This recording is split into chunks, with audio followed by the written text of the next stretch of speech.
Eu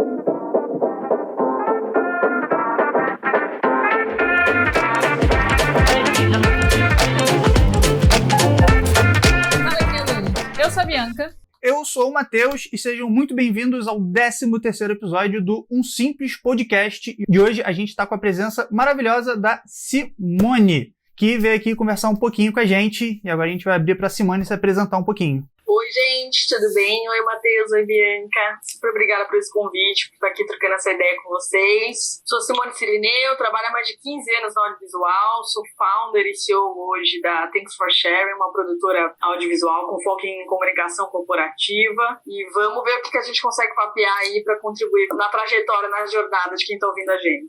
Bem, a gente fala muito aqui, né, sobre audiovisual e sobre produção de conteúdo também um pouco.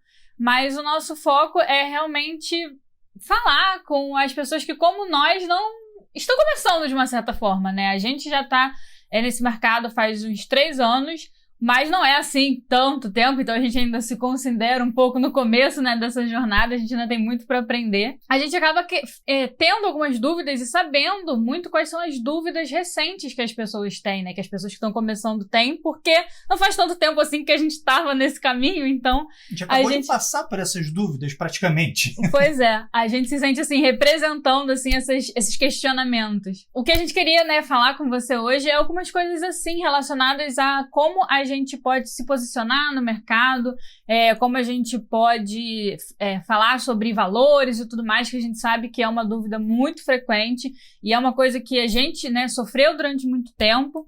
E como você, pelo que você já falou com a gente, tal, você não só é a CEO da Thanks for Share, mas vocês também trabalham com terceirizados, né, com outros freelancers e tudo mais. A gente acredita que a sua perspectiva, né, como a pessoa que recebe os orçamentos e tal, enxerga também, né, um pouco do outro lado, como a empresa que contrata isso, como a empresa que vai estar contratando o freelancer, enxerga, né, essa parte também. Então, a minha primeira pergunta, assim, o meu primeiro tópico é que eu sei que quando a gente trabalha como MEI, né, ou como freelancer, a gente é uma empresa de uma única pessoa. Então, a gente, às vezes, tem uma dificuldade de entender qual é esse nosso posicionamento na hora de mandar um orçamento, na hora de lidar com um cliente ou com uma outra empresa parceira.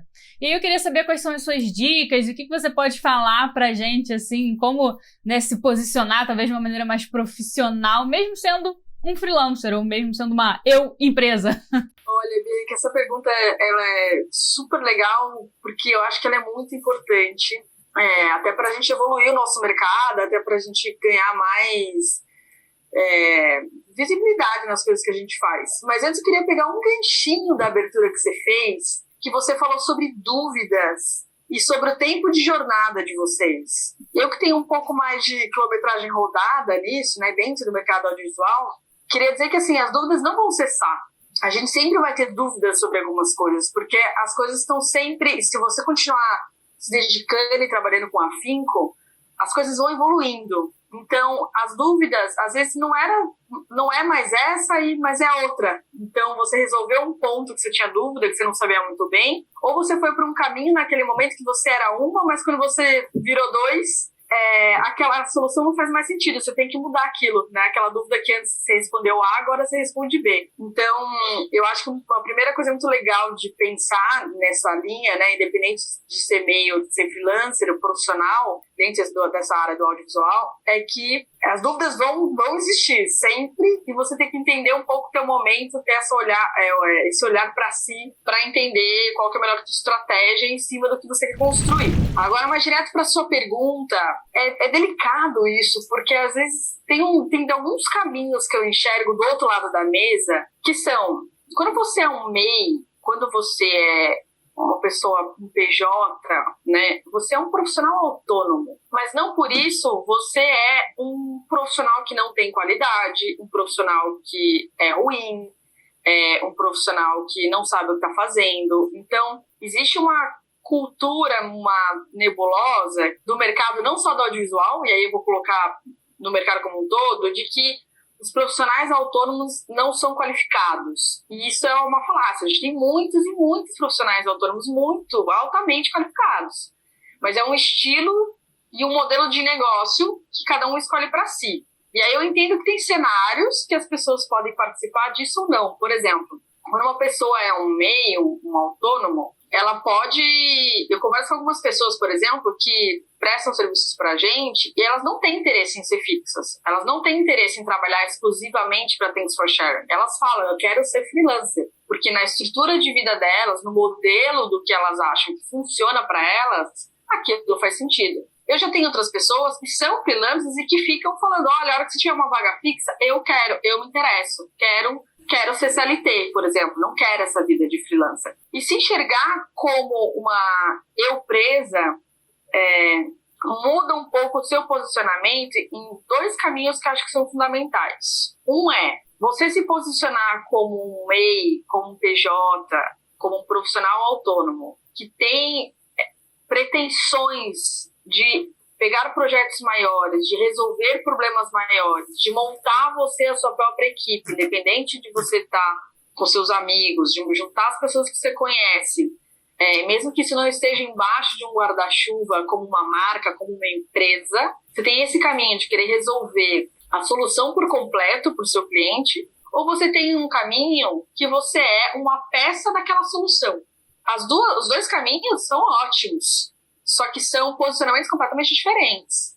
O caminho que você é uma peça daquela solução, você vai se encaixar na solução que alguém está coordenando, que alguém está planejando, que alguém entende que vai funcionar melhor com um time com essas pessoas ou um time com as outras pessoas.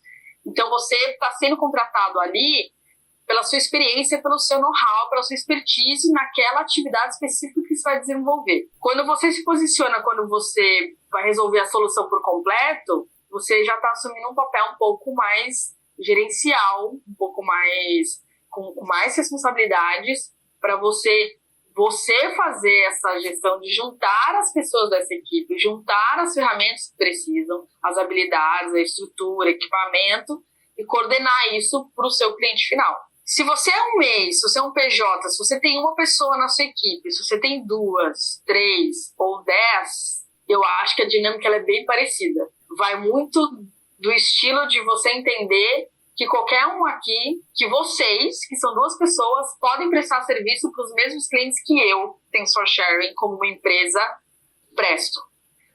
É só entender que a gente está falando de um serviço. Então, por exemplo, vocês têm uma estrutura que eu não tenho. Então, a minha precificação já é diferente. Então, se a gente for para um cliente que vai olhar o mesmo portfólio, a mesma qualidade, mas vocês têm uma estrutura muito mais simples do que uma estrutura de uma empresa maior, e o cliente estiver olhando só para preço, a chance de vocês levarem esse projeto. Então, eu acho que tem muito mais a ver um pouco com autoestima, com se posicionar de maneira integrante do projeto todo, do processo todo, do mercado e de perfil também, porque tem gente que não quer assumir isso e fala, só me chama aqui porque você precisar, me fala o que eu tenho que fazer. Então tá bom, isso não é ruim isso também, se a pessoa tá feliz nesse lugar, tá ótimo. Agora tem pessoas que eu pergunto se elas querem desenvolver um pouquinho mais com a gente ampliar alguma coisa, né, ter esse papel mais gerencial, tem pessoas que não querem.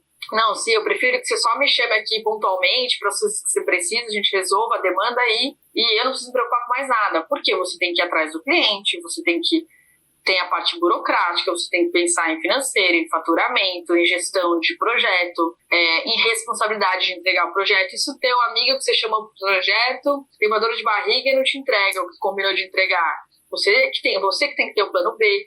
Então tem toda uma estrutura por trás disso.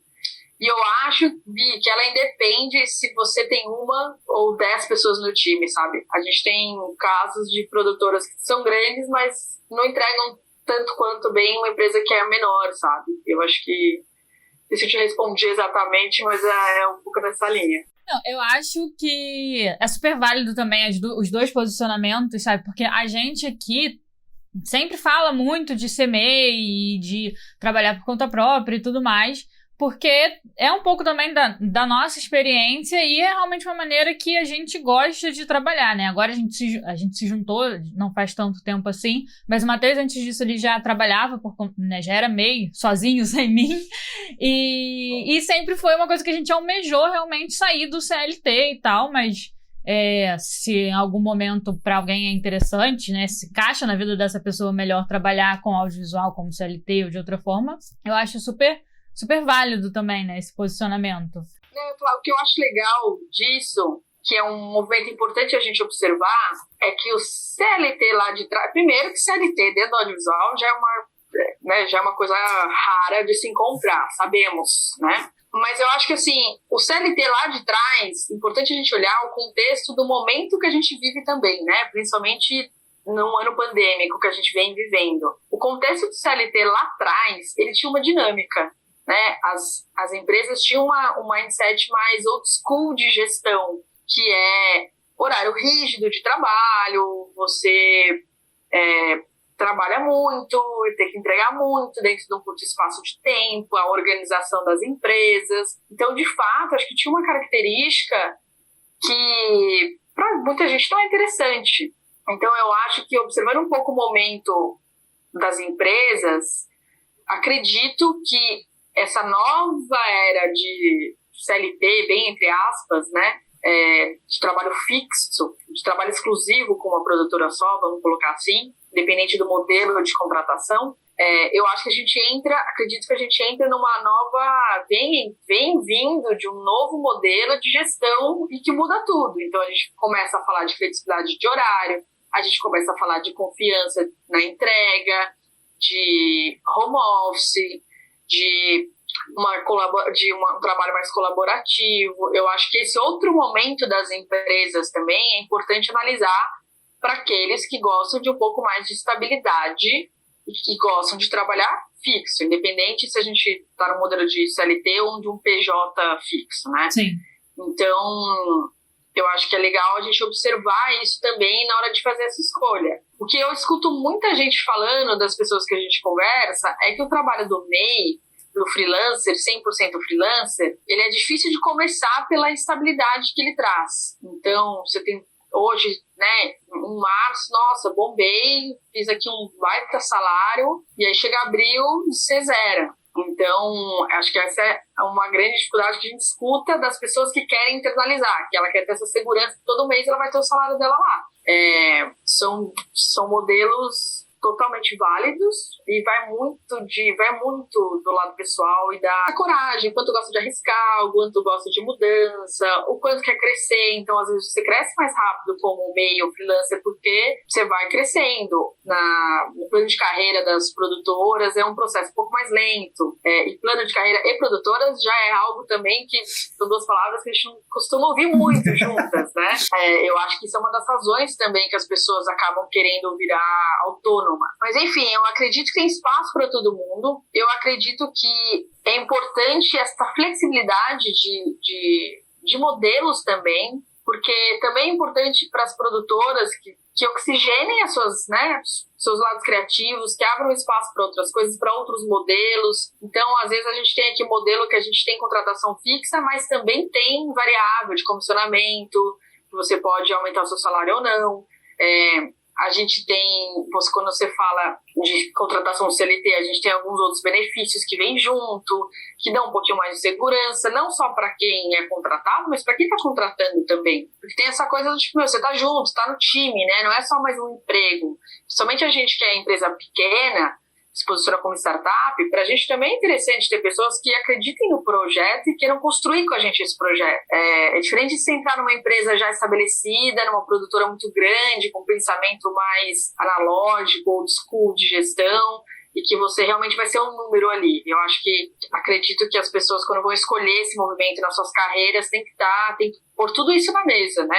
Não só as suas características pessoais, que impactam mais em um ou outro. Eu sou uma pessoa super tímida, não gosto de dar muito a cara a tapa no mercado, então talvez sua vida de freelancer vai ser um pouco mais custosa. Não que não pode dar certo, claro que pode, mas você tem que ter um pouquinho mais de jogo de cintura para você não ficar sem trabalho. Você tem que ampliar seu network, lembrar das pessoas que você existe, avisar as pessoas que, olha, estou disponível para trabalho. Recebo vários e-mails aqui de pessoal que é freela que fala, olha, estou com agenda livre para o período tal, se você tiver alguma coisa pode contar comigo. Então é legal isso também, porque às vezes é alguém que a gente trabalhou há 1, 2 anos atrás que a gente não lembra na hora de chamar, né? Então é natural isso. Então acredito que são coisas que a gente tem que olhar para si, características nossas, como eu funciono, como eu gosto de trabalhar, como eu vou me sentir em plenitude fazendo isso, para eu poder desenvolver as minhas habilidades da melhor forma, ao mesmo tempo casar isso com como o mercado se comporta, como que as empresas se comportavam lá atrás, como elas estão se comportando hoje, como depois desse modelo de pandemia elas vão passar a se comportar, como essa relação de fidelidade e lealdade entre contratante e profissional é importante, independente do formato, se for um formato mais esporádico ou se é um formato fixo. Então, acho que é legal botar tudo isso. Eu sou do tipo que gosta de colocar tudo no papel, livremente, e olhar e entender quais cenários fazem sentido ou não, sabe? Acho que essa é uma boa dica para as pessoas conseguirem encontrar seu caminho. Eu acho que realmente agora a gente está num momento em que muita coisa vem mudando, né? E mudou nesse último ano, porque já tem um ano que a gente está nessa situação no mundo, pelo menos, e com certeza vai mudar bastante. Eu acho que depois que, sei lá, as coisas se normalizarem, né, a gente nem sabe mais como dizer o se normalizar, porque a gente já tá nessa expectativa há tanto tempo, mas enfim, quando as coisas mudarem novamente, né, eu acho que realmente esse formato de trabalho provavelmente mude, né, porque essa questão do home office trouxe um ponto de vista que eu acredito muito diferente para as empresas, e a gente vem vendo uma movimentação de pessoas que acabam que as empresas estão querendo, né, adotar mais esse modelo home office, não só no meio audiovisual, né, mas assim, em outros meios. Então, eu acredito que a gente está num momento em que as coisas ainda vão mudar, não sei se bastante, mas que com certeza vai haver uma movimentação ali, que não vai ser mais como era antes, né, disso tudo começar, e é uma coisa que a gente tem que ficar de olho, né? Independente de estar começando ou não, eu acho. Porque, no fim das contas, a gente é gerido pelo mercado. Então, se o mercado vai mudar, a gente tem que mudar junto, não tem muito jeito. Mas uma coisa que me chamou a atenção, assim, quando você falou, foi a questão de ter autoestima, né? Quando eu penso nessa questão da autoestima, eu penso saber como se posicionar, né? Saber se posicionar de uma maneira firme, confiante, né? Então eu achei isso bem bacana, porque a gente fala com muitas pessoas e muitas pessoas vêm falar com a gente, como é que eu mando esse orçamento? Como é que eu faço isso? Muitas vezes é pro cliente final, não é para outras empresas, mas como a gente, né, tá sempre conversando com um público que tá começando, sempre tem essa dúvida e essa insegurança. É realmente uma insegurança de que se o cliente aceitar e se o cliente não gostar disso, ou se eu não der conta de fazer esse trabalho, eu acho que a gente apresentando a proposta para o cliente e o cliente gostando da proposta, mesmo que para nós pareça um vídeo mais simples, né? Porque a gente acaba se comparando sempre com coisas maiores, né, de modo geral. A gente sempre olha para aquela pessoa que já está no mercado há muito tempo, que produz aquele vídeo que a gente acha que é espetacular e pensa, nossa, o nosso vídeo não chegou lá ainda, sabe? Mas se você se posicionar de forma segura, mostrando, olha, esse vídeo que eu faço, né, ele traz o resultado, ele passa a sua mensagem e tudo mais, isso já faz toda a diferença, independente do caminho que você quer seguir, né? Se você quer trabalhar com cliente, com empresa, ou fazer parcerias com outras pessoas, eu acho que se a gente se posicionar de uma maneira segura, fica muito mais fácil a gente conseguir vender nosso serviço, não importa para quem seja, né? No fim das contas. Isso mexeu assim comigo, porque é uma coisa que a gente recebe realmente muito de comentário, né, não? Pois essa semana mesmo a gente estava conversando com virou uma amiga nossa, ela estava querendo oferecer um serviço para um estúdio de pilates, e ao qual ela já fazia parte, já fazia aula, estavam fazendo aula online por causa da situação da pandemia, e ela, nossa, mas eu tô com medo, e se ela não gostar, e se ela não aceitar, e pior, se ela aceitar, o que eu faço? A gente falou, não, mas a gente já viu o material que você já produziu, você já mandou vídeo pra gente, o que você sabe fazer é mais do que o suficiente para você conversar. E, assim, para te deixar mais tranquila, abre o jogo com o cliente, fala que você está começando, que você sabe fazer isso, sabe fazer aquilo, e pontua e deixa muito claro para esse seu cliente quais os benefícios, o que o seu material pode trazer de vantagem, o que ele pode agregar para a empresa dessa sua cliente, o que ela pode trazer para o estúdio, né? Vai trazer visibilidade, vai trazer possíveis clientes, enfim, pontua todos esses pontos, tudo aquilo que você sabe que o seu material pode trazer, expõe para o cliente e vê o que ele traz de feedback. A partir disso você vai conversando. Não, assim, dá aquela angustiazinha, aquele medo de vai, não vai, mas é uma outra pessoa que está ali do outro lado, sabe? A gente tem que entender isso. Às vezes a gente fica com medo porque parece que é uma empresa muito grande e a gente tem que se portar de uma maneira muito específica, mas assim, tem uma pessoa do outro lado, você pode conversar com ela, sabe? Não é intimidador, mas não é assim, um bicho de 7 cabeças. Cara, isso é muito legal, isso. Mas ao mesmo tempo é muito difícil, porque a sociedade, a nossa cultura, a gente não é educado para falar real, primeiro, né? Para mandar real, ou para se expor nesse lugar de insegurança que às vezes bate, claro. E assim, ninguém começa algo grande. Nenhum primeiro vídeo, se você entrar lá nos grandes youtubers da vida, se você for lá e procurar os primeiros vídeos, não são vídeos bons. Não. Se a gente olha, sei lá, a Natália Arcuri, que eu sou super fã dela, se você olha os vídeos dela hoje, pô, que legal, super incrível, vai olhar os primeiraços. Então, assim, tá tudo bem, faz parte dessa jornada. O importante é começar por algum lugar. E outra, aí você começa o truque para você valorizar o teu trabalho. Por exemplo, abrindo bastidores, segredo, não conta pra ninguém. Os jobs que estão no nosso... A gente faz muito mais vídeos do que estão no nosso portfólio. Só está no portfólio o padrão de vídeo que eu quero continuar vendendo. Tem uns videozinhos... que tá feio. Tem, claro que tem, gente. Por quê? Porque a identidade do cliente não era tão boa, porque a gente estava em outro momento profissional, porque o prazo não era o suficiente pra gente entregar aquilo. Então... A gente não tem só vídeo nota 10. A gente tem os vídeos nota 5, 5,5, 6. Que não ficou legal. Que eu não tenho... não tô super orgulhosa desse trabalho. Que gente, olha aqui no meu LinkedIn, no nosso Vimeo, no Instagram. Olha o case que a gente fez. Não tá lá. Mas pro cliente, tá incrível. Porque pra ele, na régua dele...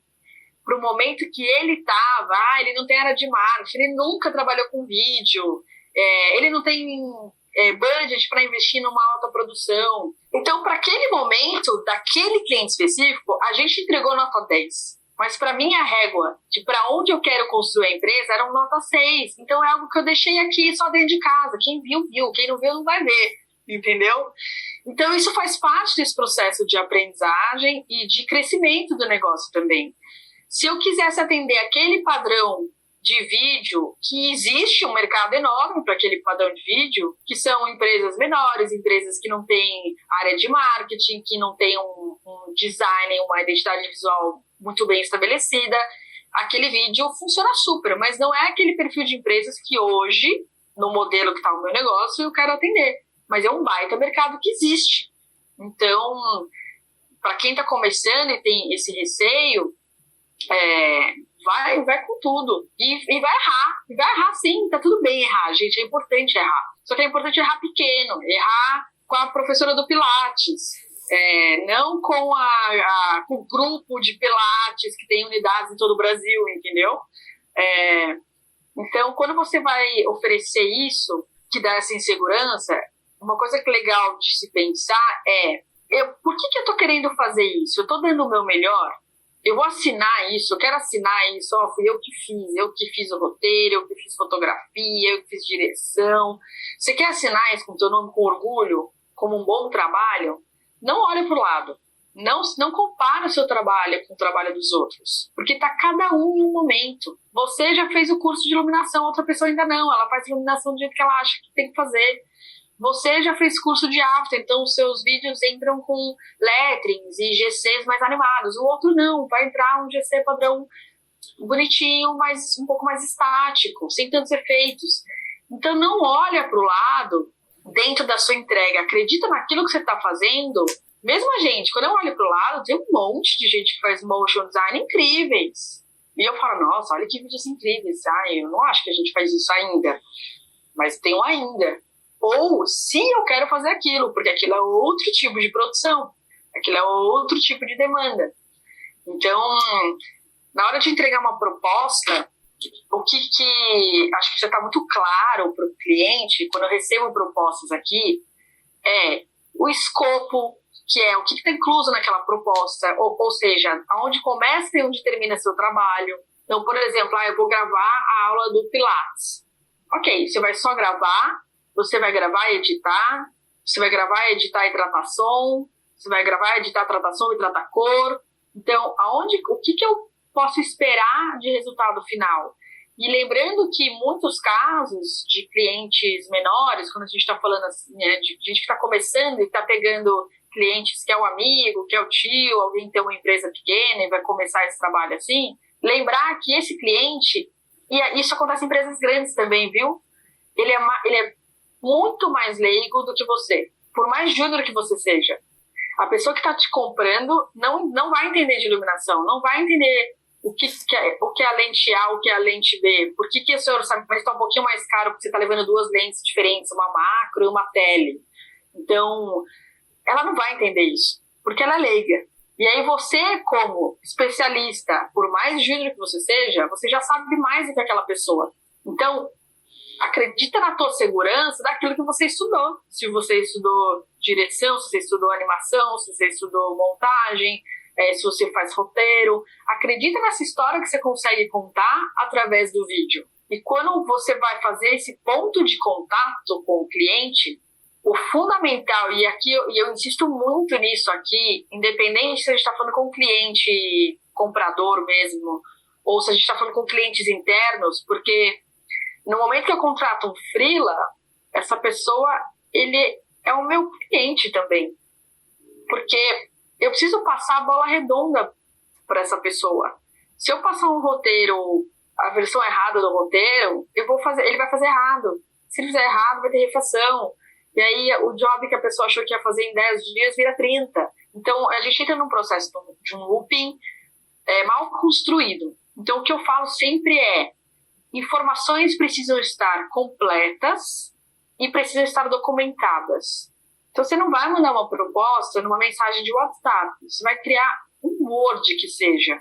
Você vai criar qualquer coisa que você vai escrever onde começa, onde termina o seu trabalho, seja nas atividades, nos equipamentos envolvidos, no valor que vai ser pago para isso, seja em quantos dias eu vou fazer isso.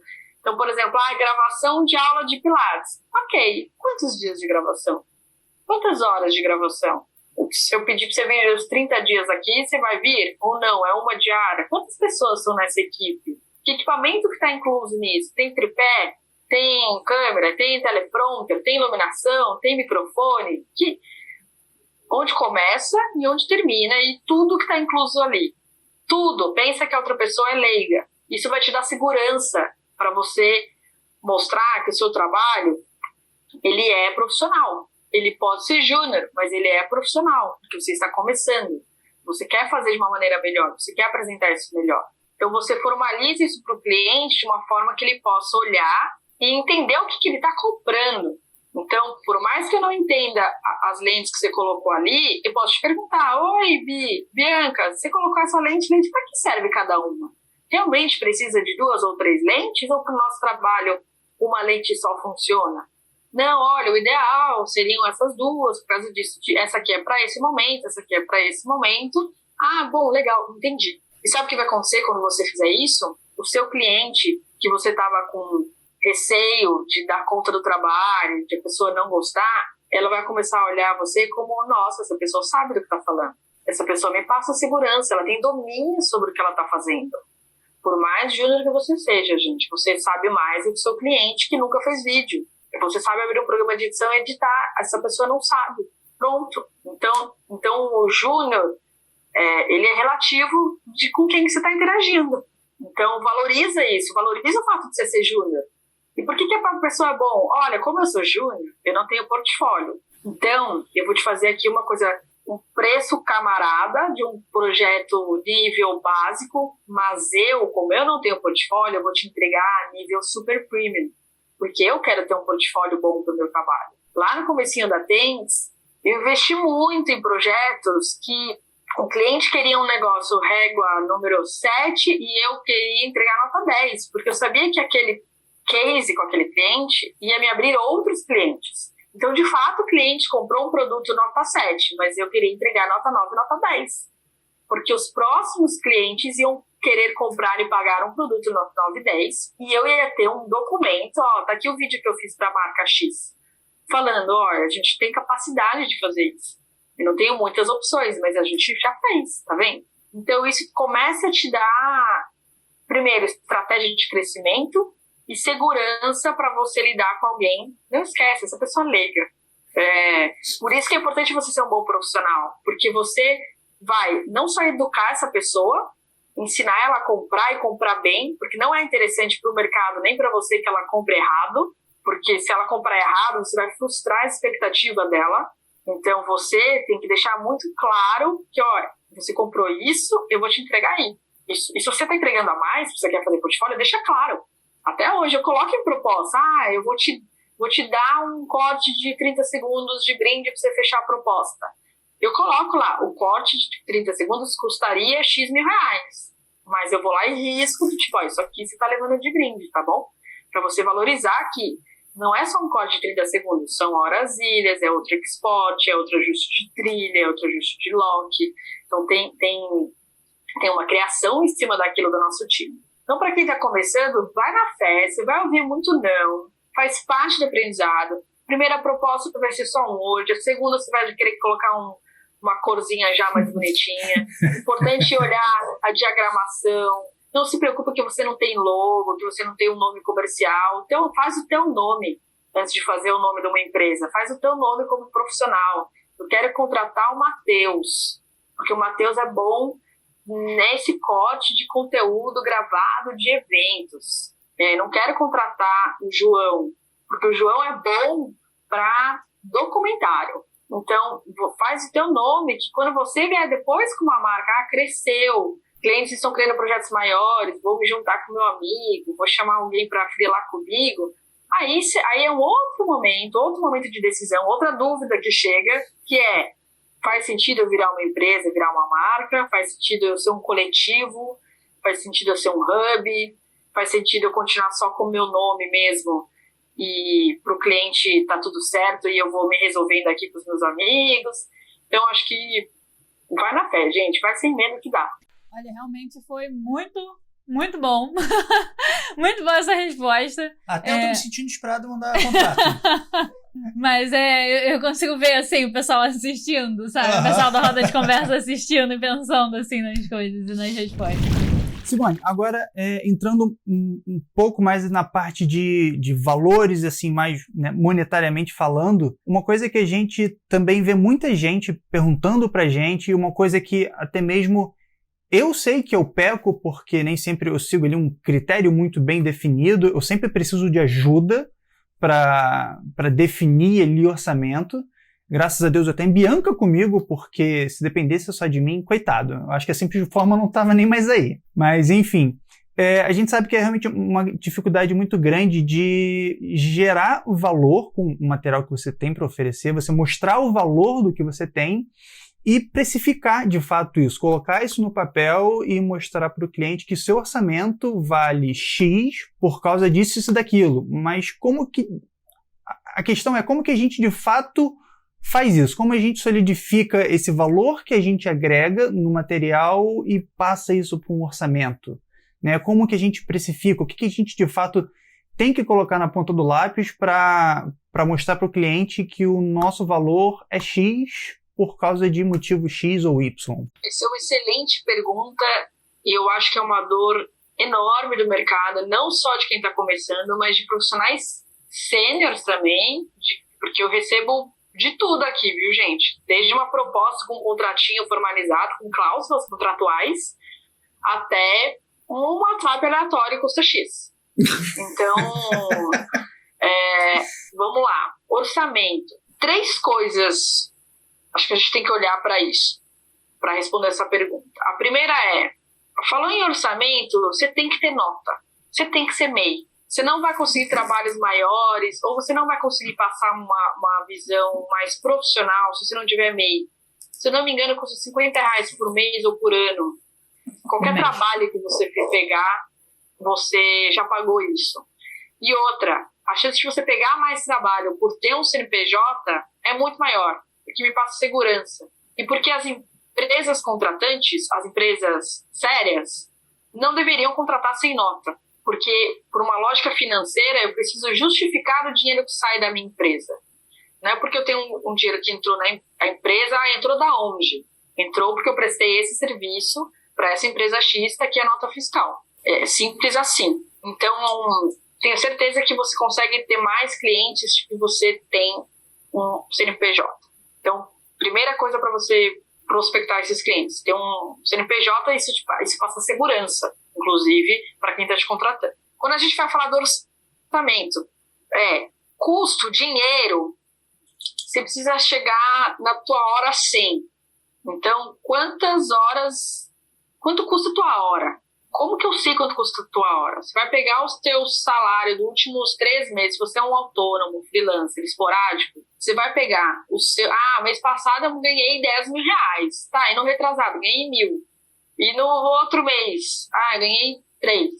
Então, você não tem um salário fixo. Então, essa conta, você precisa fazer uma média, que é você pegar os seus últimos 3 meses como freelancer e você recebeu 2 mil reais, 1.000 reais e 3 mil reais. Então, você recebeu 6 mil reais durante 3 meses. Quantas horas você trabalhou em cada mês? Para ganhar 2 mil reais, eu trabalhei 10 horas. Para ganhar 1.000, eu trabalhei 10 horas. Para ganhar 3 mil, eu trabalhei 30 horas. Então, você tem, por 6 meses, 6 mil reais por 30, 40, 50 horas trabalhadas. O que quiser fazer? Você vai dividir esse valor e você vai dividir os 6 mil por 30, que é, então, por 90, desculpa. Você vai pegar os seus 3 meses, vai dividir por 90, você vai ter a sua média diária. Só que você vai pegar esses 6 mil reais, vai dividir pelas 50 horas e vai descobrir por quanto custou a tua hora de trabalho efetivamente. Só que aí a gente entra em outro detalhe, que é você controlar quantas horas você trabalha. Porque às vezes a gente não conta tempo de deslocamento, tempo de pesquisa, tempo de decupagem de material. Então isso tem que estar contemplado no teu orçamento. Para você chegar numa média desse valor, você vai descobrir lá, minha hora está custando 30 reais, está custando 70 reais, está custando 100 reais. Você vai chegar nesse número para você descobrir como que você tá, quanto que você está ganhando. Para daí você conseguir chegar num valor que você quer cobrar. Mas quanto que eu quero cobrar? Quanto que depende disso?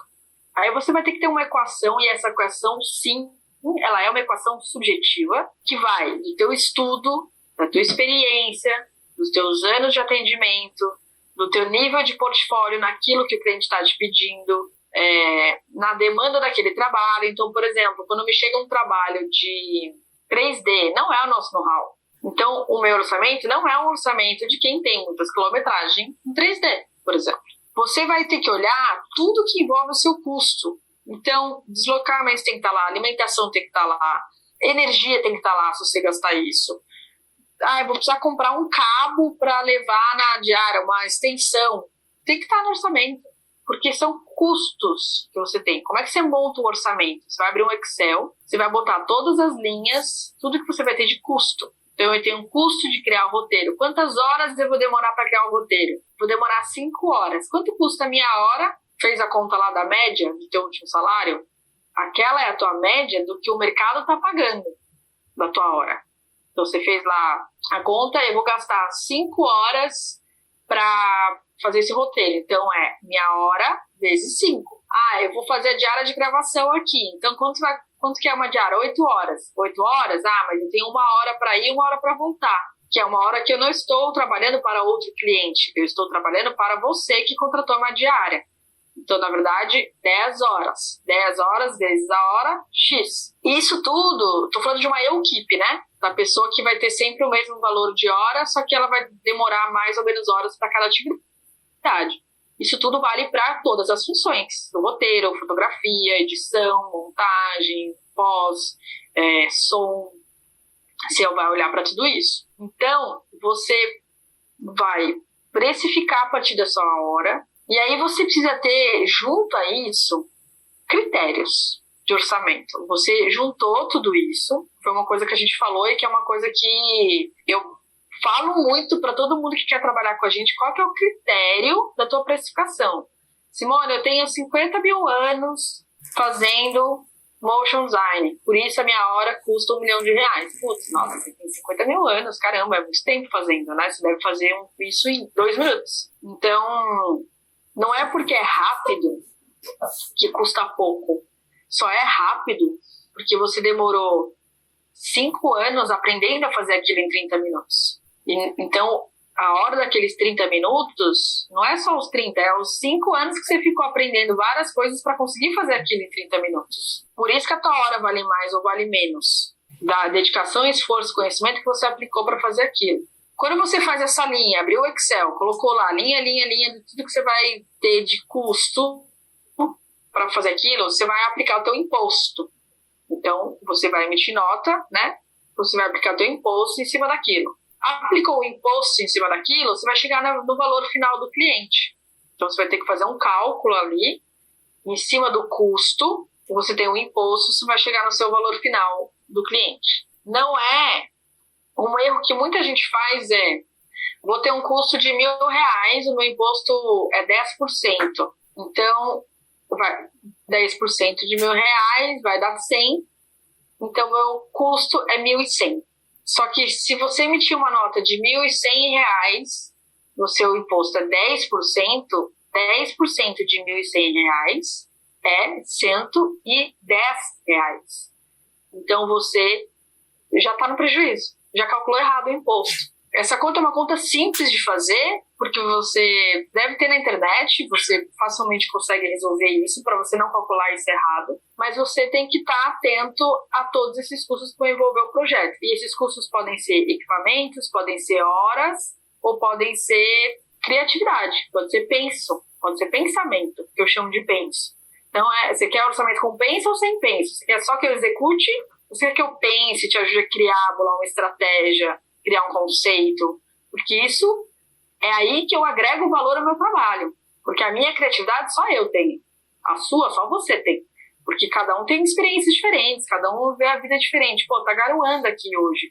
Nossa, tô achando lindo os pingos caindo na grama, o cheiro da grama. Você vai para um caminho, o outro fala, nossa, odeio chuva, que saco, queria sair para dar uma corrida no parque. Ponto. Então, criatividade é o altamente subjetivo. É onde você pode agregar valor à tua ideia ou não. E onde você pode talvez ganhar um pouquinho mais do que só nas coisas técnicas. Por exemplo, aluguel de câmera. Eu posso ligar nas locadoras, cada uma vai ter um preço. Por que você está me cobrando R$1.000 se eu liguei lá e custou 200? Entendeu? Você consegue balizar esses seus orçamentos, que é o que os clientes fazem. Ele vai pedir orçamento para você, para o outro, para A, B e C. Um vai mandar 1, outro vai mandar 3, outro vai mandar 10. Cada um vai ter que justificar o seu valor. Algum tá errado? Não. Mas um tá mandando uma equipe, outro tá mandando uma equipe de 5 pessoas, um tá indo com uma câmera A, outro tá indo com 2 câmeras. Então você tem que balizar isso. O que eu tô chamando de balizar é você criar critérios para o teu orçamento. E aqui é onde muitas vezes um profissional passa a ser muito mais valorizado do que outro, independente se as pessoas júnior, pleno, sênior, isso muda tudo. E muda como o mercado te olha, vai mudar como o mercado te recebe. Que é, qual é o critério do teu orçamento? Por que fazer um roteiro custa 200, 500, 800 ou 1.500? O que muda? A complexidade do trabalho é subjetivo, porque para a pessoa A é fácil, para a pessoa B é difícil. Então, subjetivo. As horas que eu vou me dedicar àquilo, ok, temos um critério. O trabalho mais complexo, eu vou demorar 20 horas. Dessas 20 horas são 3 horas de pesquisa, 1 hora de pesquisa de concorrente, e X horas de fato escrevendo. Um trabalho menos complexo, eu vou demorar menos horas. Lembra? Então tá tudo linkado. Tudo isso que a gente tá falando, tudo isso se complementa. Parece coisas avulsas, mas não. São composições complementares. Quando você fala de um critério, tá bom, se eu tiver prazo, pode ser um critério? Pode. Eu trabalho com no mínimo 2 dias de entrega. Então, se o seu pedido de roteiro tiver dentro desse, eu tô dando roteiro como exemplo, tá, gente? Sim, Pode sim. usar isso para qualquer função que você exerça. Então, se você me der 2 dias, que para mim é um tempo confortável, custa o valor normal. Se você me der mais dias, cara, eu consigo te dar um desconto de repente, porque eu vou conseguir diluir esse trabalho nos meus dias. Essas horas que eu preciso, eu vou conseguir diluir em mais dias. Eu consigo fazer mais trabalhos ao mesmo tempo. Então, eu posso cobrar um pouquinho mais barato. Ah, não, Simone, eu quero que você me entregue em 5 horas, é um job urgente, vai ter que trabalhar final de semana. Ok, te entrego em metade do tempo, mas custa X% a mais de taxa de urgência. Isso são critérios. Então, a gente recebe muito aqui orçamento aleatório, que eu chamo de aleatório, porque a pessoa, quando eu faço essa pergunta, por que custa isso? A pessoa não sabe me dizer. E muitas vezes a resposta que eu tenho é: falei com os meus amiguinhos e meus amiguinhos me disseram que está fora de mercado. Cuidado com essa afirmação. Cuidado com os amiguinhos que você consulta. Os amiguinhos têm a mesma experiência que você tem? Os amiguinhos têm o mesmo portfólio que você tem? Os amiguinhos estão em qual mercado? No mercado que paga R$1.500 por roteiro ou está no mercado que paga 200? É o mercado publicitário? É o mercado de cinema? É o mercado de documentários? É o mercado corporativo? Cada um tem uma linha de orçamento diferente. Então, isso também é um critério. O tipo de utilização desse vídeo. Ele é publicitário? Ele é para cinema? Ele é interno? Ninguém vai ver, só os colaboradores? Então, isso também pode ser um critério. Na Thanks, por exemplo, a gente não usa esse critério de veiculação. A gente é o mesmo valor de produto independente de onde o cliente quer usar. Tem produtora que cobra mais caro se o vídeo é publicitário. Eu não vejo sentido, porque, para mim, as horas que a gente vai gastar são as mesmas. Você exibindo esse vídeo para tua mãe na sala da tua casa ou na Rede Globo em rede nacional. Para mim não vai fazer diferença. Eu vou gastar as mesmas 10 horas, por exemplo. Então, a gente criou uma política que, na nossa empresa, a gente não cobra adicional por veiculação, exceto as taxas cobradas, né, na Ancine, esse tipo de coisa que precisam para entrar o material em veiculação. Mas você tem que ter muito claro esse critério. Por que um roteiro, por exemplo, eu tenho 2 colunas de roteiro, locução e descrição de cena. Por que um roteiro que tem locução custa X e o roteiro que não tem locução custa X? Por que eles custam a mesma coisa? Um dá mais trabalho para fazer ou não? É esse tipo de questionamento que você tem que fazer sobre a sua atividade. Então, eu faço direção de fotografia. Ok, você faz direção de fotografia, faz câmera junto? Você faz direção de fotografia e opera o equipamento? Você faz direção de fotografia, faz direção geral e também faz o som? Então você já tá absorvendo várias funções, entendeu? Isso também são critérios para a sua diária ser mais ou menos. Você leva o equipamento ou eu tenho que alugar o equipamento e disponibilizar para você? Então, tudo isso são critérios para você me dizer se a sua diária como filmmaker custa 1.000, custa 300 ou custa R$2.000. O que está incluso nessa diária? Quais são os critérios, não só palpáveis de equipamento? Quando a gente fala equipamento é mais fácil, né? Está incluso uma Canon 7D. Não, está incluso uma Red. Então, ok, são câmeras completamente diferentes. Então, quando a gente fala do subjetivo, você tem que ter domínio sobre a sua atividade. Quanto tempo eu demoro para fazer isso? Então, quanto tempo eu levo para fazer atividade A, atividade B, atividade C? Quantas horas esse job? É um videozinho de 2 minutos. Claro, 2 minutos, mas você vai ficar 15 dias trabalhando nele, entendeu? Então, e é importante todo mundo ter critério para a gente educar o mercado, para o mercado parar de falar que, mas é um videozinho de 30 segundos para a internet, isso aqui tem que custar R$100.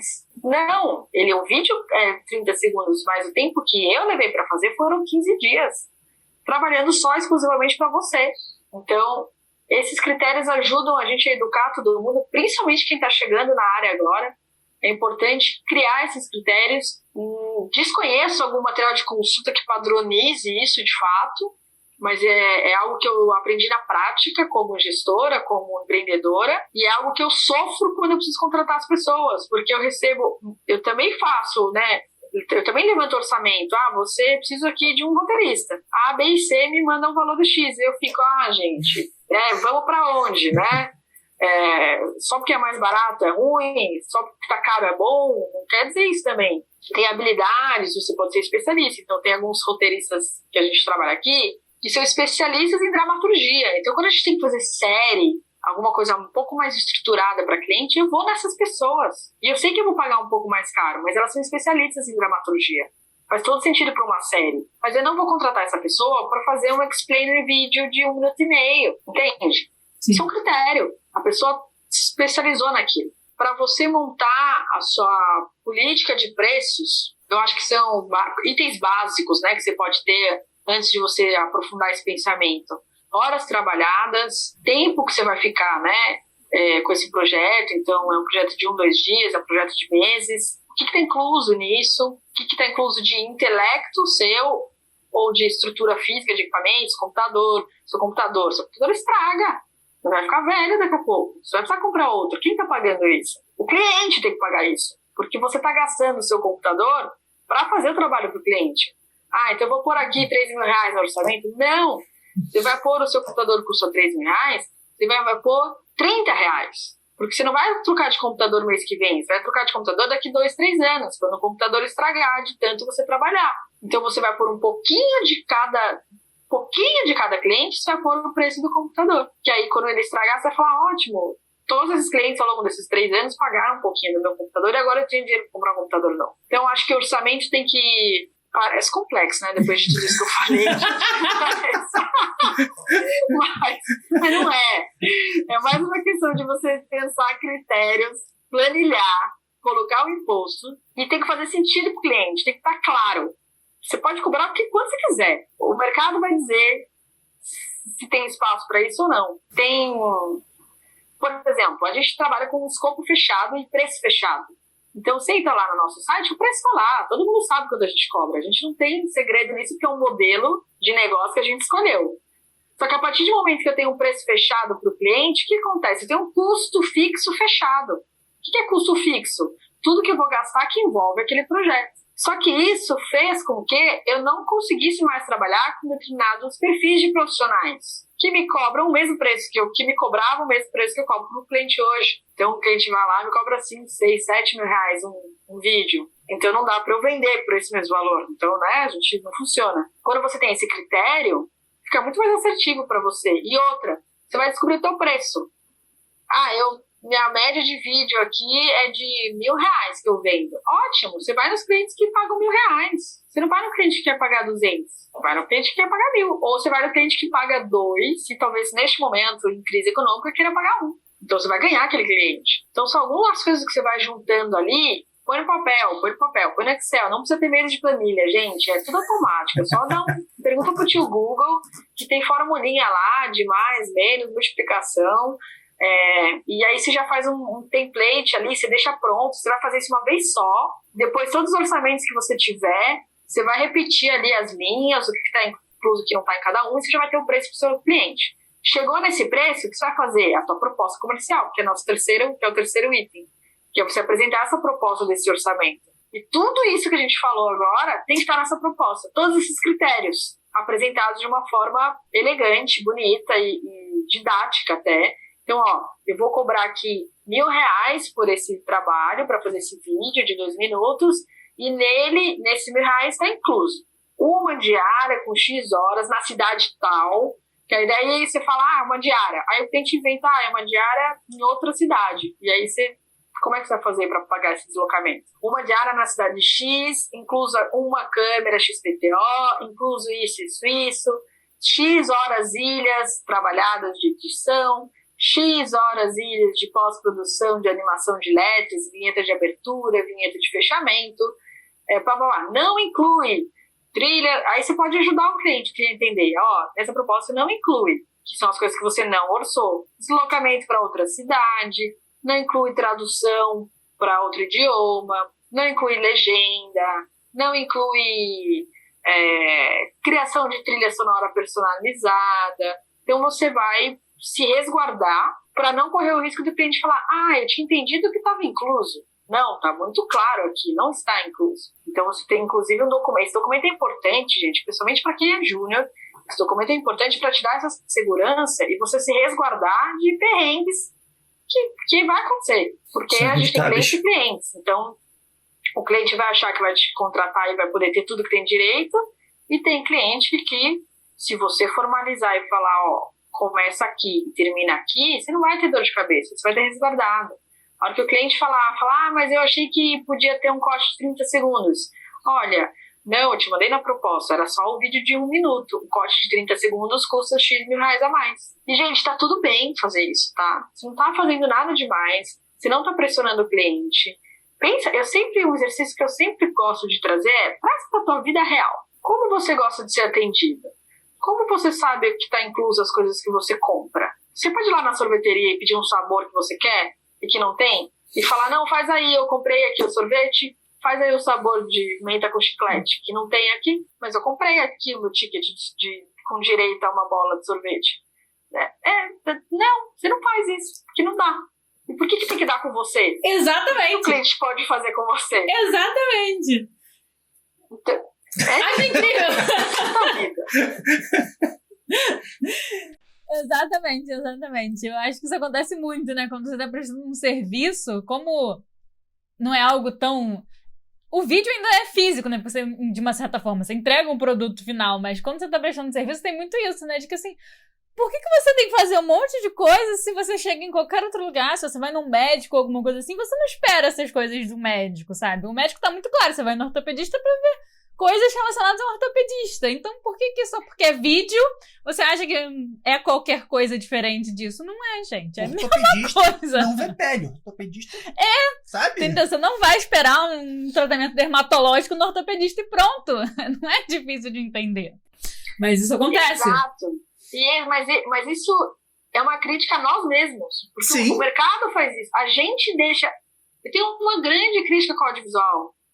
Porque acontece isso com a gente, porque a gente deixa. Isso é verdade. Exatamente. Isso é verdade. Entendeu? Quanto mais a gente se unir e falar não para esse tipo de coisa, mas se eu falar não, eu vou perder o trabalho. Ok, mas se você perder esse trabalho e a pessoa for no concorrente B e o concorrente B também fala não, e o C também fala não, não vai acontecer mais isso, entendeu? A gente fica muito com a mentalidade da escassez, que é, eu vou perder o trabalho, eu vou perder o cliente, não vou conseguir mais fazer, não vou ganhar job. Muito pelo contrário. Quando você se posiciona, e se a gente se posicionar juntos, a gente vai voltar a valorizar o mercado. Porque vai todo mundo falar assim, não sei se eu vou ter trabalho, eu vou perder o cliente. Tá, quantos 1000 clientes tem? Vou perder esse. Tem mais de 2.000 produtoras no Brasil. Sem contar os meios, estou falando produtora mesmo, pesquisa do Sebrae, isso. Se todo mundo fala não para algum tipo de coisa, refação, V7, V12, Nossa. V15. Não! Passou da V3, tem custo adicional. Voltou pro roteiro, tem custo adicional. Vai regravar a locução, tem custo adicional sim. Tá na minha proposta. E antes de você aprovar, eu ainda te faço um alerta, do tipo, você tá aprovando o roteiro, a gente vai gravar a locução. Qualquer ajuste de roteiro após a locução gravada, vai gerar um custo adicional de X. Ok, podemos seguir com a gravação? Aí o cliente vai lá e responde, ok, podemos seguir. Aí passa 2 semanas e ele fala, o nome do produto trocou, vamos precisar regravar. Ok, conforme você já viu nos outros e-mails, na proposta, e como eu sou legal, eu te dei um toque antes, tem esse custo adicional. Não, mas não tem como. Não tem como. Então, se você quiser deixar assim, quer não mudar o nome do produto, tá pronto o vídeo. Então acho que é um pouco de culpa nossa também, sabe? De ficar com essa mentalidade da escassez. É difícil, não é fácil falar não. Não é fácil falar não. Mas eu acho que a gente tem que se apoiar nisso e entender o que funciona, o que não funciona, o que é pra mim, o que tá fora do padrão de mercado e o que é o mercado. Onde eu tô inserida nesse mercado, se eu sou júnior, se eu sou pleno, se eu sou uma pequena empresa, se eu sou uma média, se eu sou uma grande empresa estabelecida, né? Porque às vezes não funciona para um, mas funciona para outro. Então, algumas coisas eu acho que é um papel coletivo nosso, como unidade, como mercado, valorizar mais a nossa própria entrega. Eu fico maluca, tipo essas empresas de PPT, que faz PPT e vende o PPT por milhares de reais. E o vídeo não. O vídeo qualquer um faz. Eu faço com o meu celular. Tá bom, faz aí então. Tipo, beleza, entendeu? Total, a gente vê essas empresas assim, de apresentação, as apresentações são sempre caras, caríssimas. Eu acho super válido, porque assim, realmente é uma coisa super difícil de fazer, envolve muitas coisas, não é diminuindo isso, mas por que o vídeo não, entendeu? Por que o vídeo não é valorizado dessa maneira? Mas eu acho que é muito uma coisa social também, uma cultura nossa dessa questão do não ser difícil, porque eu não entendo por que é difícil dizer não, mas né, existe uma questão cultural, acho que em volta desse não. Não só no audiovisual, mas eu acho que na nossa sociedade mesmo. E eu entendo muito o medo da pessoa de ficar sem cliente. Eu já trabalhei com outras coisas antes de trabalhar com audiovisual e trabalhava com design de interiores. E eu já perdi cliente por falar não para fazer uma coisa que não era certa. Como design de interiores, ele às vezes envolve eletrodoméstico, tomada, essas coisas assim, gás. Então era uma coisa assim que não era de acordo com os bombeiros fazer, sabe? E mesmo assim eu disse não e o cliente depois me ligou falando que, olha, eu vou fazer com outra pessoa que vai fazer. E se sua casa explodir, não é problema meu, pelo menos, né? Então tá bom. Perdi o cliente, mas pelo menos isso. Mas assim, não era certo, sabe? A outra pessoa não deveria ter dito sim. Mas as pessoas falam, então isso acontece muito no meio audiovisual também, né? De você acabar dizendo sim, mesmo sabendo que não é uma coisa muito legal ou que não é muito certa, porque você tem medo de perder o cliente. Só que se todo mundo disser não, realmente, o cliente não vai ter pra onde ir. Ele vai ter que ou voltar pra você, ou ficar com outra pessoa que diga não, só que ele vai parar de pedir esse tipo de coisa, né? Porque não vai ser, mas fulaninho faz.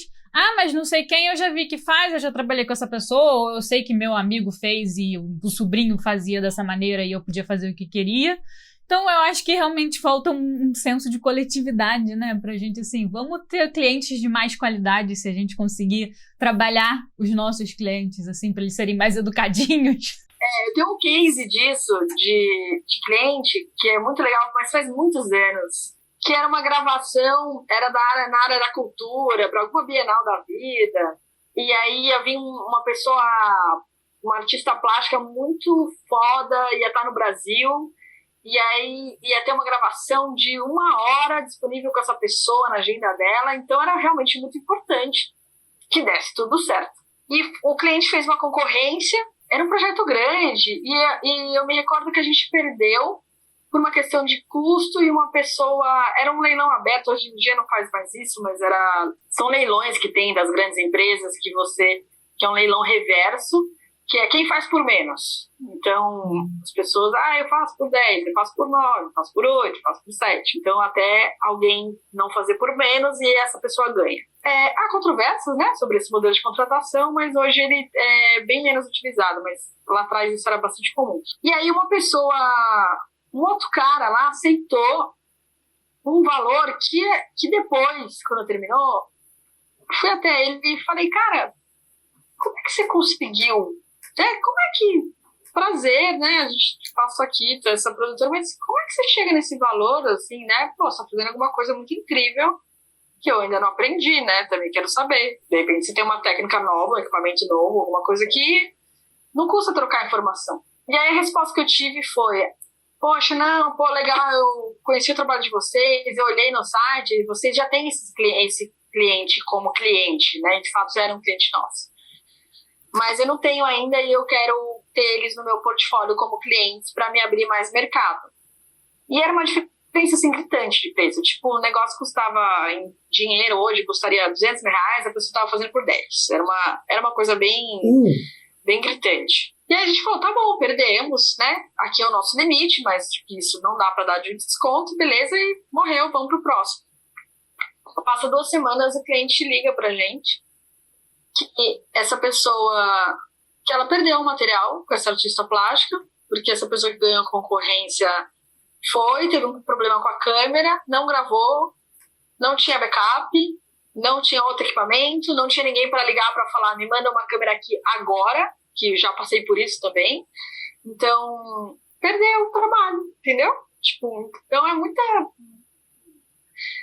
Não faz isso, gente. Não façam isso. Mesmo vocês sendo júnior. Valorizem o trabalho de vocês e não façam isso a qualquer custo, a qualquer jeito, sabe? É pior, fica pior. O cliente voltou, tá vendo? A gente falou não e o cliente voltou pra gente e falou, não, olha, vocês tinham razão. Era mais importante do que a gente imaginou, porque sim, a gente tá falando que equipamentos quebram, dá pane. Já tive um caso gravando Rodrigo Faro, lá na Record, que a gente teve problema no áudio. Ele gravou, e aí a gente foi passar o cartão, tinha dado um problemaço, que ele não tinha o áudio dele.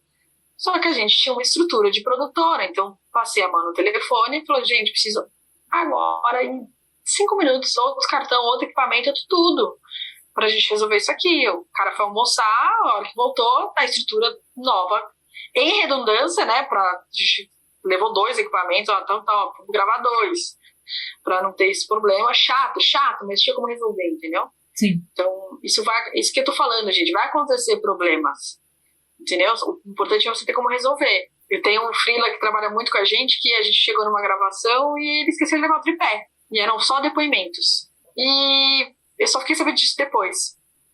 Ele lembrou de um amigo que morava lá perto, ligou pro amigo e falou, cara, você tem um tripé, preciso dele aqui, tem como trazer aqui agora, por favor, eu tô no job. E o cara foi lá e resolveu, entendeu? Então, assim, vai acontecer, gente. Tipo, é normal, a gente somos seres humanos. O importante é ter como resolver. Sim, e é isso, uma hora ou outra a gente vai querer fazer uma coisa a mais pra ganhar o cliente, eu acho que tá tudo bem, sabe? Mas é o que você falou, eu vou dar isso aqui de brinde para você, deixar bem claro o que você está fazendo a mais, ou por que você está fazendo a mais, né? Como a gente estava falando dessa nossa amiga. Olha, ela está começando, então, olha, eu quero usar isso como portfólio, então eu vou fazer isso aqui a mais para você, porque eu tenho esse interesse de construir um portfólio. Então, você deixar isso claro, eu acho que não doutrina o cliente a achar que pode fazer qualquer coisa, ou que tá tudo bem fazer qualquer coisa, que você pode mudar e tudo mais. Mas que você vai, sim, às vezes fazer um a mais e que ok fazer, mas que não é a regra, é a exceção. Porque às vezes as pessoas acham que a regra é fazer 17 versões, é mudar um negócio no meio do caminho, e achar, mas essa cor que já tá aí faz 5 versões, eu não gostei dela. Você não falou antes, sabe? Na primeira versão, se ela já tava lá. Oportunidades pra falar aqui. Você só falou isso agora por que razão, sabe? E a gente sabe o que acontece, Sim. Mas eu acho que se todo mundo tiver já aprendido que dá trabalho e que a pessoa tem que ser mais educada na hora de solicitar as coisas, vai ficar mais fácil para todo mundo, né? Então, podia ser uma coisa realmente mais coletiva. Eu achei muito legal também você pontuar na hora do orçamento, né? Na hora de construir o orçamento, que é complexo na hora de que você vai montar da primeira vez, né? Que você vai pensar em tudo isso, mas depois realmente você faz uma planilha e é isso, já vai ter ali todos os seus critérios, fica bem mais fácil, não é tão desesperador, assim. Eu não sou muito fã de Excel, mas assim, realmente com o Google você consegue descobrir acho que tudo hoje em dia, então... Por sinal, você consegue baixar uma planilha de Excel já pronta e você só alimenta com seus dados. Então vai lá. Exato, gente. Quebra a cabeça no começo, que depois vai ser mais fácil. E também, muito importante pontuar que a gente tem que pensar nessas coisas que não são palpáveis, né? Realmente, tipo assim, o tempo de pesquisa, que muitas vezes a gente não leva em consideração, o tempo de exportação, que às vezes o computador fica parado, você não está trabalhando para nenhum outro cliente, seu computador está ali preso, e é uma coisa que tem que levar em consideração. Então, tem várias coisas que a gente não pensa normalmente, que a gente, quanto é que vai ser esse trabalho? Eu vou ter que ir lá filmar, eu vou demorar 2 horas filmando, eu vou ter que voltar, vai ser meia hora, e eu vou ter que editar, vai ser 2 horas e é isso. Eu vou ter tantas horas e é só isso que acabou, não tem mais nada dentro do orçamento. Mas tem o tempo todo que você vai demorar pra fazer essas outras coisas, que a gente às vezes não calcula, às vezes nem o tempo de transição as pessoas calculam e, sabe, você tá ali fazendo alguma coisa para aquele cliente. Sim, se você tá indo até ele, você tá trabalhando para ele de uma certa forma. Você não tá trabalhando para outra pessoa, você não tá em casa ficando com a sua família, você tá trabalhando pro cliente de uma certa forma. Fazendo algo em prol a ele, né? Exatamente. E que às vezes a gente esquece de contar. Um exemplo bom disso que eu faço, hoje a gente não faz mais captação de imagens, mas quando a gente fazia, era o cliente falar, são 2 horas de gravação só, pode cobrar meia diária. E eu falo, olha, eu não cobro meia diária, porque é muito raro eu ter um outro cliente que vai encaixar exatamente no mesmo horário da sua meia diária. E outra, vamos dizer que você agendou uma gravação às 10 da manhã. O meu time vai chegar aí às 9. Para o meu time chegar aí às 9, todo mundo tem que estar aqui no QG, com os equipamentos, às 8.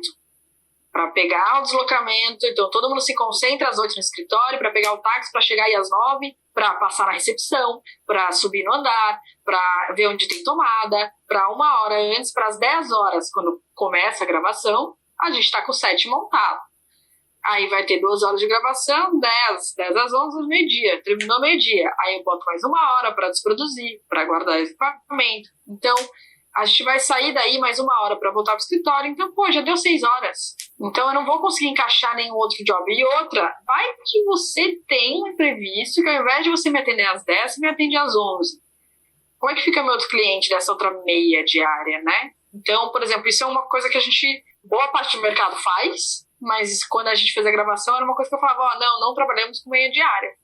Por critério. Por que eu não trabalho com meia diária? Porque esse tempo, você não está olhando o meu tempo de pré-produção. Exatamente. Para buscar equipamentos na locadora. Esse tempo você não está olhando. Você só está olhando o tempo que eu estou dentro do teu escritório. Mas para eu chegar no teu escritório, tem muita coisa antes acontecendo. E depois também. Então, isso é uma boa dica também para quem trabalha com diária. Sim, com certeza. Também tem isso, né? Quanto tempo você vai demorar para montar o seu equipamento, desmontar? Porque às vezes a gente pensa, vai durar tantas horas a gravação. Nunca dura só tantas horas a gravação. Sempre passa um pouco. Não tem jeito. Então você tem que chegar um pouco antes para poder deixar tudo pronto. E até mesmo só quando é edição, porque às vezes é aquela coisa, né? É um vídeo para rede social, vai demorar 1 minuto, porque é o máximo. Mas a pessoa te manda ali 10 horas de material que você tem que analisar para poder fazer um vídeo de 1 minuto. Então não é 1 minuto. São 10 horas de material, sabe? Se você não fizer a captação e só receber a edição. Ainda assim, são coisas que você tem que calcular. E o tempo de pesquisa também é muito importante, porque as coisas não vêm do nada, né? Não vêm do além. Então a gente acha que é só chegar ali, abrir o computador e editar. Às vezes não é. Às vezes você tem que olhar, você tem que pesquisar. Nunca é. E é fazer as perguntas certas, Bianca. Que é isso que você tá falando. Gente, me manda um orçamento para editar um vídeo de 1 minuto. Às vezes eu recebo direto, custa X reais. Pouquíssimas pessoas me perguntam, quantas horas de material bruto? Quantos materiais eu vou receber? Vou receber 5 minutos ou vou receber 10 horas de material? Já mudou tudo, já mudou o tempo dedicado ao trabalho. Sim, com certeza. Com certeza. Ter a identidade visual do cliente, porque é o que você falou, normalmente essas empresas pequenas, às vezes não tem. E aí, como é que você vai construir? Você vai ter que ir lá pesquisar dentro do Instagram dele, se ele tem alguma coisa, você vai ter que, de alguma forma, criar uma identidade visual ali, porque a pessoa não tem nada, só tem a cor. Sempre tem mais coisa envolvida do que só editar ou do que só criar uma animação, assim, que já é, pra mim, complexa por si só. Uma última coisa que eu queria pontuar com relação a isso é que, você falou no começo do MEI e tal, o MEI, ele é 50, 60 reais por mês, né? Tem essa variação. Só pra pontuar pra quem tá ouvindo, né? Saber que às vezes o pessoal ainda não tem MEI. E aí fica nessa dúvida como é que o MEI funciona. Ele é de 50 a 60 reais, dependendo do seu... Dependendo do seu serviço, tipo, né? Seu comércio... Qual é sua área de atuação, tudo isso varia. E aí, se você for colocar fotografia, só audiovisual, essas coisas assim, então tem essa variação, por isso que é de 50 a 60 por mês. E você não precisa emitir nota fiscal, não. Você precisa emitir nota fiscal, sim. Você não é obrigado a emitir nota fiscal para todo... Não é isso, não. Não é juros? Meu Deus, Imposto. Imposto em cima da nota. O MEI não tem imposto em cima da nota. E além disso, o MEI não é obrigado a emitir nota fiscal para todo o serviço que ele faz. Mas é claro, né? Se você for pegar um cliente um pouco maior, com uma empresa um pouco mais de estrutura, vai exigir nota fiscal. Enfim, só para pontuar essa questão, porque você falou do imposto e tal, na hora de calcular, microempresa já precisa e tal, mas o MEI em si, ele não precisa. Então, se você quiser fazer o seu MEI, que é super aconselhável você fazer, não precisa se preocupar já com essa parte de imposto, de não sei o quê, você paga os 150 reais e emite os seus notas fiscais e ser feliz. É mais fácil ainda, porque você tem menos uma coisa para acrescentar no seu orçamento, tá vendo? Bem tranquilo. Acho que a gente pode partir para nossa terceira pergunta, né? Pra gente finalizar. E finalizar mais ou menos, porque eu acho que ainda vai render bastante essa pergunta. Porque eu acho que no meio do audiovisual a gente tem muitas e muitas vertentes, né? Você pode ir pra muitos lugares e fazer muitas coisas. E você pode trabalhar com After Effects, com Premiere, você pode fazer captação, você pode fazer só edição. Eu acho que são realmente incontáveis funções que você pode ter e fazer. E mesmo como MEI ou como a empresa, que seja, você... Quando começa, a gente tem muito essa vontade de experimentar um pouco de tudo, né? Ou de fazer de tudo, ou acha que se a gente fizer todas essas funções vai ser muito mais fácil de a gente conseguir cliente, ou não, bem. Então, a minha dúvida é, será que é melhor ser um generalista ou um especialista? Que vale a pena a gente saber um pouquinho de tudo nesse meio e... dar um jeito de trabalhar com todas essas coisas e acumular todas essas funções? Ou é melhor tentar ali se especializar em alguma coisa só? É uma pergunta complicada. Posso dar uma pitaco? Ansiosa essa pergunta. Posso dar uma pitaco? Pode, disponha. Até certo ponto eu acho legal a gente entender como todas essas possibilidades funcionam. Saber como é que funciona um trabalho para casamento, um trabalho para evento, um trabalho para fazer um institucional. Eu acho que vale a pena você entender pelo menos como funciona, para você dali tirar um critério e falar, isso aqui eu gosto, isso aqui eu não gosto. Mas, por outro lado, eu acho que ser generalista você não consegue, uma questão física, né? Porque você não vai ter tempo hábil para se especializar e ser realmente bom em um ponto específico. Mas você pode ser bom em resolver o problema do cliente. E tipo assim, pegar e filmar e gravar e não sei o que, e resolver o problema do cliente, mesmo que você não seja excelente em fazer uma única coisa específica. Então, assim, tem muitas vertentes essa resposta. Difícil essa pergunta. E o que eu penso sobre isso são dois caminhos coexistentes. Se existisse um mundo só de especialistas, muito profundos, né? Existe um desenvolvimento que a gente chama o desenvolvimento que a gente chama de T, né? Então a pessoa generalista ela anda transversal e a especialista ela pega uma linha dessa e aprofunda e desce nisso. Os RHs recomendam você um generalista que tem uma linha de especialização. Há controvérsias. Eu acho que são coisas complementares. O mundo não seria feito só de generalistas, como ele também não seria feito só de especialistas. Por quê? Porque você precisa conectar essas coisas. Você precisa fazer a ponte entre esses lugares. E quem faz a ponte entre esses lugares, normalmente são os generalistas, que consegue conversar com a pessoa ultra especialista do TI com... Por exemplo, a pessoa que consegue conversar com um diretor de fotografia super exigente com os equipamentos e com lentes e com ISO e com tudo, com um cliente que não entende nada disso. Se eu chegar com o cliente com um linguajar 100% especialista, 100% técnico, talvez essa conversa não flua, talvez o que precisa resolver não se resolva. Quando a gente coloca uma pessoa generalista no meio, que entende o técnico especialista, consegue traduzir, juntar com outras informações, juntar com negócio, juntar com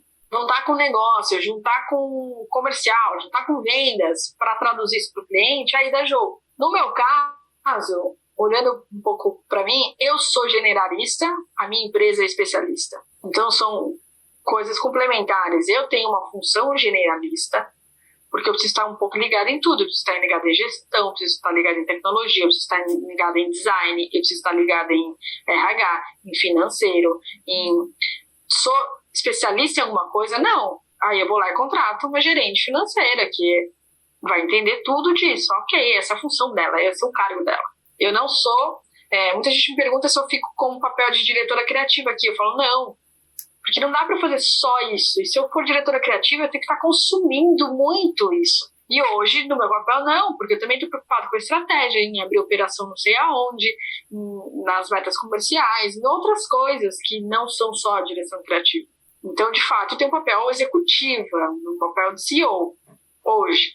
Como modelo de negócio, eu transformei a minha empresa numa empresa especialista. Não faço mais captação de imagens. Porque quando a gente fala, sou uma produtora, a pessoa faz captação de imagens, faz 2D, faz 3D, faz evento, faz interno, faz externo, faz personagem, faz tudo que você imaginar. Ok, então eu vou focar em animação. Legal. Dentro da animação, eu tenho frame a frame, eu tenho série, eu tenho personagem, eu tenho... Tá, vamos no motion design, conteúdo corporativo, é isso. A funila da funila da funila. Por quê? Porque vai ficar mais fácil eu fazer a minha própria gestão, a minha estratégia de desenvolvimento de mercado. Porque quando eu sou especialista, a vantagem de ser especialista é o seu único foco. Então, quando te sobra tempo ou te sobra dinheiro, onde é que você vai investir? Nesse seu tema que é o foco. Então, se eu sou um diretor de fotografia, me sobra tempo, eu vou estudar sobre iluminação, vou estudar sobre profundidade, vou estudar sobre... Me sobra dinheiro, vou comprar uma câmera melhor, vou comprar uma lente melhor, vou comprar um equipamento X que vai me deixar cada vez mais especialista ninja em direção de fotografia. E isso vale para qualquer área. Então, ou te sobra tempo ou te sobra dinheiro. Sempre são essas duas variáveis que são os dois recursos escassos que a gente tem. No caso do generalista, eu posso saber um pouquinho de cada coisa e ter uma habilidade tremenda de conectar essas coisas. Só que não sou eu que vou executar. Então, tudo bem eu não saber mexer no After Effects. Porque quando eu precisar disso, eu vou chamar quem sabe. Eu vou montar um time para isso. Eu vou atrás desse profissional. Eu vou atrás dessa pessoa que sabe fazer essa atividade que eu sei fazer até a página 2. Mas é importante eu saber até a página 2 porque eu preciso vender para o meu cliente, porque eu preciso conversar com o meu time, porque eu preciso, enfim, articular alguma coisa sobre aquele tema. Estou falando aqui de modo mais genérico, porque isso vale para o audiovisual, vale para a tua carreira, vale para qualquer área dentro do audiovisual, vale para tudo. As duas linhas são igualmente valorizadas no mercado, viu, gente? Porque, por exemplo, hoje, quando a gente olha o mercado, mudando de mercado um pouco, quando a gente olha para o mercado de tecnologia, um dos cargos que mais faltam é o CTO, que é a pessoa responsável, né, que é o C-Level, um cargo altíssimo, salário base de 15, 20 mil reais para júnior.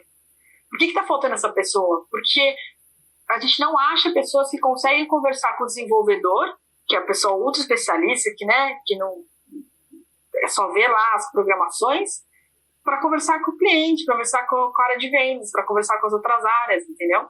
Então, quando você é generalista, você olha o todo, você olha de cima, você tem uma visão macro das coisas. Você consegue chegar ao funcionamento da vida, do mundo, dos processos da empresa, das inter-relações entre as áreas. Nenhuma área funciona sozinha, nenhuma área é independente da outra, nenhuma empresa funciona sozinha, nenhuma empresa funciona independente da outra. A gente tem que lembrar que, independente, dentro do audiovisual, nós somos um ecossistema. E o audiovisual está incluso dentro do ecossistema maior, que a gente chama de comunicação. Está incluso dentro de um ecossistema maior, que a gente chama de empresariado, sei lá. Então, uma coisa está relacionada à outra. Está todo mundo interconectado. Então, independente de você ser generalista, ser especialista, você não vai atuar de maneira isolada. Você sempre vai depender de uma entrega para alguém ou de receber algo de alguém.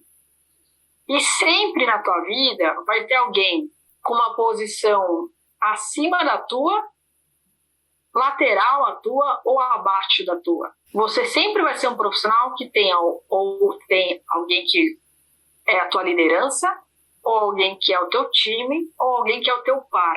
E aí, essas pessoas podem ser dessa linha, especialistas, ou elas podem ser generalistas. O generalista consegue transitar em todas elas. Porque eu sei um pouquinho daqui, mas se tiver que fazer isso lá no detalhe, nossa, se aprofundar não é comigo, mas eu sei quem sabe. Entendeu? Então, por exemplo, na minha carreira do audiovisual, eu sempre fui generalista, não sou técnica. Sei fazer. Sei abrir um After e fazer uma animaçãozinha, eu sei, uma edição, fazer uma fotografia, sei. Sou especialista nisso? Não. Faço? Não. Por quê? Porque não sou boa nisso. Sou boa em outras coisas dentro do audiovisual. Sou boa em vender o projeto para o cliente, em fazer uma criação criativa para o cliente, e entender o que o cliente precisa para traduzir para algum material audiovisual. Não, você precisa de uma série documental de clientes, você precisa de uma animaçãozinha de 2 minutos, o que você precisa de um vídeo mais ou menos aqui. Ó, tá vendo? Olha essa referência que eu vi aqui uma vez, acho que funciona para você. Então, eu sou boa em conectar tudo que eu vejo de comunicação, de marketing, de vídeos, de linguagem, de design, tudo, gente. Tudo para mim é insumo. Eu sou boa de pegar tudo isso, juntar e chegar numa solução para o cliente. A pessoa do meu time, o meu cara de motion, não. Ele é bom em eu chegar e falar, motion, o nosso desafio é fazer um vídeo elegante, mais moderno, contemporâneo, mais descolado, e essa aqui é a arte, e a pessoa fala, nossa, tem razão, dá para fazer um negócio assim, esteticamente, visualmente.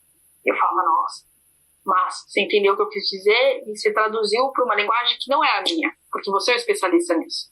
Você sabe o que a ferramenta é capaz de fazer. Você sabe... A gente discute muito isso internamente, por exemplo, porque às vezes eu dou uma solução, gente, tem que botar um blur aqui no cliente. Aí eu vou lá pro time e falo, não, gente, não tem que colocar um blur. O que a gente precisa é amenizar o fundo. O resultado final que eu quero é amenizar o fundo. Se é um blur, se é uma máscara, se é um recorte, você vai decidir qual é a melhor ferramenta que seja mais rápida e fácil para fazer dentro desse escopo do cliente que comprou esse produto, né? Não é assim livremente também. Vou fazer uma rotoscopia, vai demorar 15 dias. É uma solução? Não aplicável para esse momento. Então, acho que essa linha de especialista e generalista, elas são complementares. Todo bom generalista tem os seus especialistas aqui do ladinho, entendeu? Com certeza. Porque é sua fonte de informação, é onde você consulta as técnicas mais novas, as pessoas que estão mais atualizadas, é a pessoa que está olhando só aquilo, entendeu? Faz sentido isso pra vocês? Assim? Sim, total. Não, total. Não tem como você ter um... Não, nem é só saber tudo, mas assim... com uma cara assim, tipo... Os dois com a testa franzida. Ixi, acho que tá fazendo sentido isso aqui, não. Não, tá totalmente. Porque, realmente, sabe, não tem como você se... Você como especialista não tem como você fazer tudo, né? Então você vai ser muito bom fazendo 3D, ou você vai ser muito bom fazendo efeitos especiais, mas assim, nem todas as produções vão ser só disso, ou a produção não vai ser só inteira disso, né? Você não vai ter única e exclusivamente isso acontecendo na produção. Então, como é que você vai ter trabalho se você só faz isso, você precisa do generalista ou de outros especialistas, pelo menos, para poder criar uma outra coisa, porque, né, você só faz aquilo ali. E, de fato, é necessário alguém que tenha um domínio maior sobre essas outras coisas para poder juntar todo mundo, juntar os especialistas, ou entrar em contato com o cliente, que seja, porque realmente é difícil você falar uma língua muito técnica com o cliente, de modo geral, ele não entende, né? Então faz todo sentido e realmente são duas coisas que são muito importantes, porque assim, a gente fala um ou outro, mas não é como se tivesse uma coisa que é melhor do que a outra. Eu acho que vai muito da sua personalidade, né? Do que você gosta de fazer, como a gente estava falando no começo, do seu posicionamento também, qual que você quer que seja o seu posicionamento. Você prefere trabalhar com outras empresas, você prefere trabalhar sozinho, então isso acaba variando muito mais de você do que ter uma coisa que é melhor do que a outra, né? O que é legal disso que você falou, Bianca, que complementa, você entender a sua característica. Por que eu não sou especialista? Porque eu detesto rotina. Porque por que eu gosto de trabalhar com vídeo? Porque cada hora eu tô falando de uma coisa, uma hora eu tô falando de seguros, outra hora eu tô falando de produto, outra hora eu tô falando de tecnologia. Cada cliente... a gente não está segmentado num mercado específico, só atendemos seguradoras. Não, mas eu tenho quase todas as seguradoras como nosso portfólio, por exemplo, entendeu? Quando você entende as suas características pessoais, isso vai fazer mais ou menos sentido para você. E outra, você querer ir para uma linha especialista pode ser um grande diferencial. Sim. Porque você se destaca do ambiente generalista. Então, o videomaker que faz tudo tem de monte. O videomaker especializado em casamento, que não faz casamentos piegas, faz casamentos com uma pegada descolada, essa pessoa se destaca. O Ariel Costa é um ótimo exemplo dentro do motion design. Ele se especializou em fazer colagem. Isso levou ele para um lugar muito incrível da carreira dele. Muito incrível. Só que o cara só faz colagem. Há sei lá quantos mil anos, entendeu? Vai muito pessoal. Eu não queria fazer só um tipo de coisa para sempre. Não para sempre, porque você pode mudar toda hora, mas se você ficar mudando muito, em pouco tempo, você vai ser generalista. Entendeu? Então para você ser especialista, você tem que fazer aquilo por muito tempo. Sim. Você tem que estudar muito aquilo, você tem que trazer técnicas para aquilo. A vantagem de você ser especialista é você poder, inclusive, reinventar aquilo. Olha, eu estudei tanto isso que eu criei uma técnica nova para aquilo. Então, uma metodologia nova para aquilo. Você começa a criar um outro tipo de destaque dentro do ambiente generalista. Já o ambiente generalista é quem puxa as coisas para acontecer, né? Quem bebe dessas águas dos especialistas todos, junta esse bololô de informação e cria uma coisa nova e faz um caminho novo. Então, por exemplo, quando a gente veio com essa história de produtização de vídeos que está no nosso site, que é um modelo que o mercado não atua, poxa, eu estou bebendo de outro mercado, das software houses, das empresas que vendem planos de assinatura. Estou olhando uma outra coisa que eu consumo de outro lugar e estou trazendo para o meu mercado. Eu fosse só especialista, falar, não, o audiovisual, ele é hierárquico, ele tem que ter todas as pessoas no time, ele tem que ser assim, é só sob demanda, eu preciso entender profundamente o que você quer para conseguir traduzir isso no vídeo. Também tem esse caminho, tem amigos que tem produtora que é só assim. Tá tudo bem, a gente consegue conviver junto, tem espaço para todo mundo, gente, tem espaço para todo mundo. Então, eu acho que, não acho que um é melhor que o outro, eu acho que, na verdade, eles são codependentes, assim, acho que são duplas que acho que funcionam muito bem. Vai muito de você se conhecer, a gente vai por uma linha que acho que mais de autoconhecimento, de você entender o que faz sentido para você, se você é uma pessoa que gosta de estudar, se você tem tempo disponível, se é uma linha que você quer aprofundar para você virar especialista ou não. Você é uma pessoa que tem esse dinamismo de vida, uma hora daqui, outra hora dali, tá tudo bem, conhece um monte de gente, um monte de lugar, transita entre várias coisas, gosta de todas e consegue fazer essas conexões de juntar coisas diferentes. Você vai para essa linha de generalista. Nos dois casos, lembrar que você tem dois recursos escassos. Um é tempo, o outro é dinheiro. Sobrou tempo, vou fazer um curso. Ok, que curso? Do quê? Como? Quando? Onde? Né? O que você quer aprender mais? O que você quer entender mais? Acho que um pouco nesse caminho dá pra... E não tem timing também, tá? Às vezes você pode virar um especialista por anos fazendo a mesma coisa. Então, por exemplo, eu me vejo como generalista, mas eu tô há tanto tempo no audiovisual, nessa função de gestão, que eu posso ser uma especialista em gestão audiovisual, sacou? Sim. Porque eu tenho porque eu já andei muitos quilômetros nessa carreira. Já fiz muita coisa diferente. Já atuei de formas diferentes, em tamanhos de empresas diferentes, dados com clientes diferentes. Então, de alguma maneira, isso também me torna uma especialista. São duas faces da mesma moeda. Eu acho que vai muito de posicionamento também, que é isso que eu falei lá no começo. Eu me vejo como generalista, mas o meu negócio, eu sou especialista. Então, porque dentro do audiovisual eu escolhi um pedacinho e fui só nele. E eu vou só nele. Não faço outras coisas. E assim a gente vai se complementando também, entendeu? A gente aqui, né? No fim, nós dois, a gente acaba sendo generalista porque a gente tem que cuidar de tudo da empresa e somos só nós dois, né? Para fazer tudo. Mas mesmo dentro dessa pegada mais generalista, a Bianca, por exemplo, ela só faz a parte do motion. Ela gosta disso, né? Quando juntou nós dois para trabalhar só na Simples Forma, né? A Bia nem mexia tanto com o after, mas ela foi vendo, foi conhecendo, gostou, e hoje ela só mexe com o after. Ela virou a especialidade dela dentro da Simples Forma. Quando tem que fazer qualquer coisa de after, eu passo para ela. Quando é qualquer coisa com captação e edição, no Premiere especificamente, sou eu que faço. Mas nada que, se eu precisar de uma ajuda no After para fazer a decupagem inicial de um cliente, porque eu estou pegado com outra coisa, ela pode fazer. Ou se tiver que ir organizando um arquivo do Illustrator, do Photoshop, para depois importar para o After Effects, eu também posso fazer, mas de modo geral, cada um aqui tem o seu quadrado e a gente se complementa e, né, fora todas as outras partes que a empresa exige da gente.